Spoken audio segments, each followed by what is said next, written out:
Oklahoma City squares off with the Minnesota Timberwolves to finish the Western Conference playoffs heading into the finals. Here we go. Let's talk about it, give it a great preview. First up, I want to talk about OKC, their keys to victory. Number one, SGA is going to have to outduel Nickeil Alexander-Walker and Jaden McDaniels. Now, what do I mean by outduel? I'm talking specifically about on the offensive side of the basketball. Nickeil Alexander-Walker and Jaden McDaniels have swarmed opposing teams throughout the entire playoffs, specifically Jimmy Butler from last series. Of course, Stephen Curry gets hurt, so Jimmy Butler becomes the focal point, but he drew a ton of critics after his performance in the Western Conference semifinals versus the Timberwolves.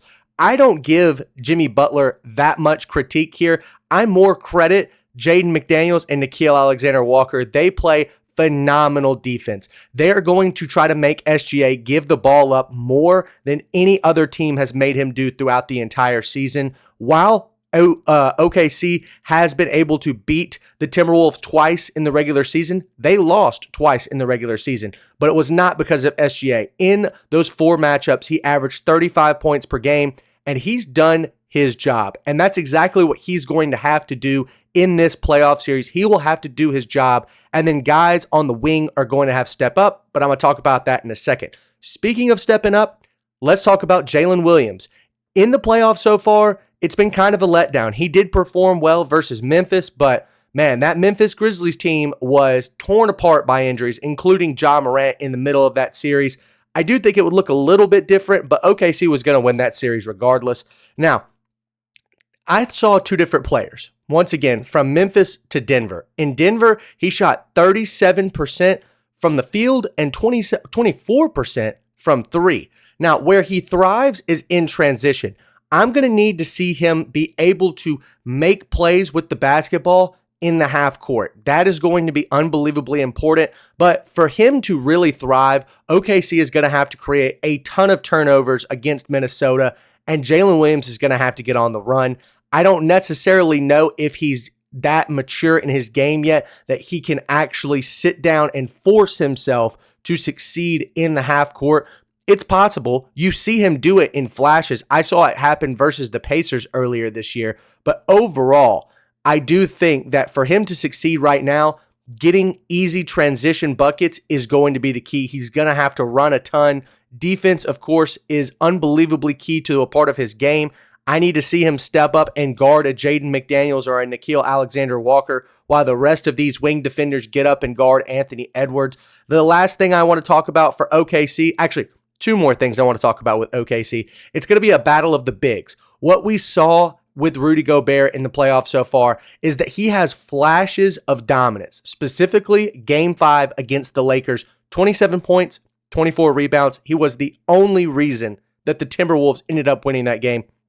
I think Anthony Edwards had his worst shooting playoff performance ever in that game, and yet the Timberwolves were able to win because Rudy Gobert controlled the glass. We saw it in spurts versus the Warriors. Whenever the Warriors need to get on a break and run, Rudy Gobert is there to stifle that by getting an offensive board. He averages 3.2 offensive rebounds during the playoffs. I think that's the most. The Timberwolves are averaging 16.8 second chance points per game. That's either second or third in the playoffs so far, but where those points come is unbelievably crucial. You see a ton of them at the end of the first half, and then obviously you see the Timberwolves swarming the basketball in the fourth quarter whenever it's time to really clamp down on the offensive rebounds. Minnesota, and specifically Rudy Gobert, do a really good job about that. Now, if you want to figure out how to stop Rudy Gobert and kind of stifle his production and his performance on the court, go watch how the Lakers guarded him in games 1 through 4.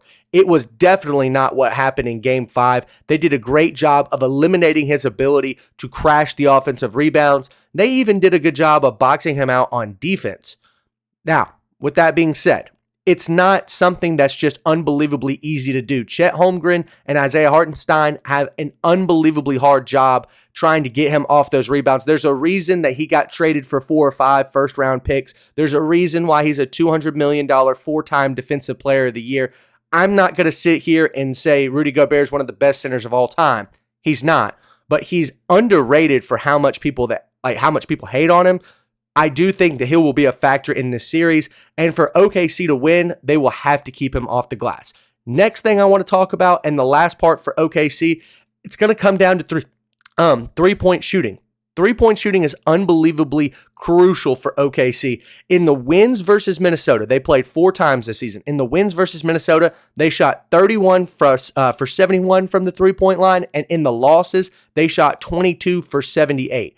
That is, I believe, around 49 or 47% from 3 to 28% from 3 differential there. So that doesn't sound like it's that bad, but when you go from 31 to 71 to 22 for 78, so less makes more attempts, that means that you are wasting an unbelievable amount of possessions. And so I look at guys like Aaron Wiggins, Lou Dort, they are going to have to be the guys that step up for OKC, especially at home, and make three-point shots. If they cannot do that, I do think the Timberwolves have the leg up there and can possibly take this series. It's really going to come down to games 1 and 2. Can the Timberwolves steal one of those games? Because if they don't, they go back down 0-2. I think OKC has a wolf mentality where they smell blood in the water. They're going to take it and go after the Timberwolves in games 3 and 4. Now, speaking of the Timberwolves, let's talk about the keys to success for Minnesota.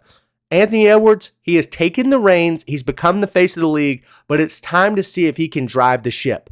He has been a staple player for the league now for a few months in terms of being the face of the league.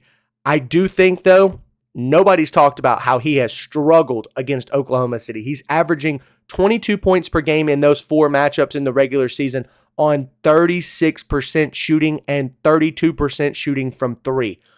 Unbelievably bad performances for Anthony Edwards throughout those 4 games.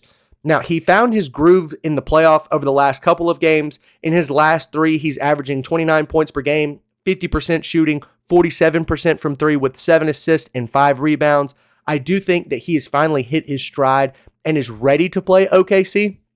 However, I do think he has not faced a real challenge as of yet in the playoffs. The Lakers were not ready for Anthony Edwards. There was no wing defender to really guard up against him. They had Dorian Finney-Smith, but no disrespect to Dorian Finney-Smith. He's not going to be able to guard Anthony Edwards as well as somebody like Austin Reeves. So I do think now that you have Alex Caruso, you have Aaron Wiggins, Lou Dort, Isaiah Joe, even SGA himself, all of those guys are going to rotate body after body after body onto Anthony Edwards, kind of like what they did to Jokic in the last round versus Denver. That's going to be a real struggle for him. I do think the most important part of his game, though, to improve is cutting down on the turnovers. Now, he did a great job of this in the Lakers series. I think he only averaged like 1.4 turnovers per game. But in the Warriors series, he bumped that number up to like 3.3. He had 7 turnovers in game 5. Now, of course, the Warriors were not close to winning that game. But if you have 7 turnovers versus OKC, they're probably turning 5 to 6 of those into transition buckets. And that's the difference in the game right there. OKC, once again, they thrive off of transition buckets. And when you turn the ball over 5, 6, 7 times, you are just setting yourself up for failure. So Anthony Edwards, the number one thing he's going to have to cut down on is the turnovers. Next up, Jaden McDaniels and Naz Reid. This, to me, is the X factor for the Timberwolves in this series. It seems that when they play well, the Timberwolves dominate, and when they don't, the T-Wolves end up losing. Now, in the wins versus OKC, they scored 48 points per game on 49% shooting, and in the losses, they combined for 31 points per game on 40% shooting. Once again, massive differentials there, and you see that when Minnesota loses playoff games. When they lost versus the Lakers, they did not perform well, and when they won against the Lakers, they performed unbelievably well. Jaden McDaniels' defense combined with the limited offense that he does have, it is dominant. He's one of the best two-way players in the game. Naz Reid does an excellent job coming off the bench, stretching the floor and giving them a spark, especially when they need it, when somebody like Anthony Edwards is struggling. I do think he is one of the better scorers off the bench in the league. He could have been up for 6th man of the year. Overall, though, both of these guys have got to play well on the road. I think they do a good job of playing well at home, but when they get on the road, obviously the defense is going to have to be there, but the shooting is the unbelievably crucial point to this. They're going to have to be able to shoot the ball, stretch the floor, and give Anthony Edwards a lane to drive to the rack. If they can't, once again, OKC will win this series. Next up that I want to talk about overall is matching what I said about Anthony Edwards and applying that to the entire team. Once again, cut down on turnovers, limit transition play. Now, if you go look at the pace stats here, OKC is second in pace in the playoffs so far behind Indiana. Minnesota is 10th. They love playing in half-court sets. OKC loves to stretch the floor, run with the ball, and get back before anybody can stop them. That is going to be the key. Can Minnesota cut down on the turnovers, get back on defense? It's not necessarily about getting offensive rebounds, kind of like it was with Golden State. It has to do with being able to get back off the three-point line into your defense. Can you set up before OKC gets down to the three-point line, ready to dribble, drive, penetrate, and kick out for a three? That's going to be the absolute crucial part of this series. Can you stop transitions? Now, once again, Ant is going to be the commander of that. He's going to have to slow the game at himself. He's going to have to use a ton of ball screens to get these elite wing defenders off of him. So look for Julius Randle, Rudy Gobert, Naz Reid, pick and roll, pick and pop. That's going to be the key. I do think Julius Randle is going to have a series like he did versus Golden State, where he was scoring 19 points in the first half, and it looked like there was nothing he could do to miss. However, Julius Randle cannot be the sole point of the offense. Anthony Edwards, once again, must command the team. He's got to lead, start off the series well. I think the Timberwolves are going to have to steal one of the first two games if they want to win this series overall. I find it very hard to believe that they're going to be able to win down the stretch in Game 5, Game 6, Game 7 if they're down. So if they can steal one of these first two games, they will end up winning this series. However, my prediction is Oklahoma City will win this in 6. I think that they go 2-0. I think the Minnesota Timberwolves fight back and win game maybe 3 or 4, but they go down 3-1. Minnesota in a last-ditch effort wins game 5, but then OKC closes it out in Minnesota in game 6.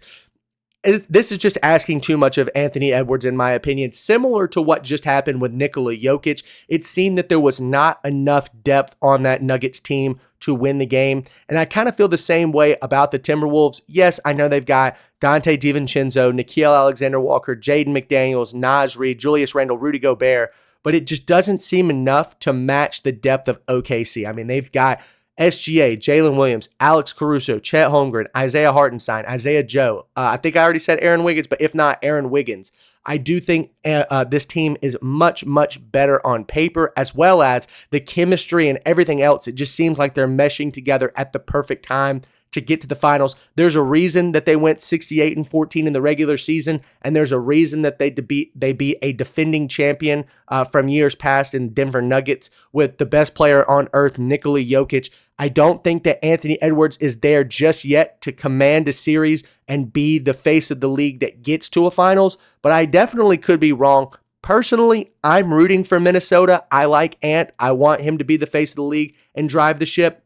If he can do that, wow, what a year it'll be for his career. But that being said, that's my preview for OKC versus Minnesota. Thank you guys so much for watching, and we'll see you next time.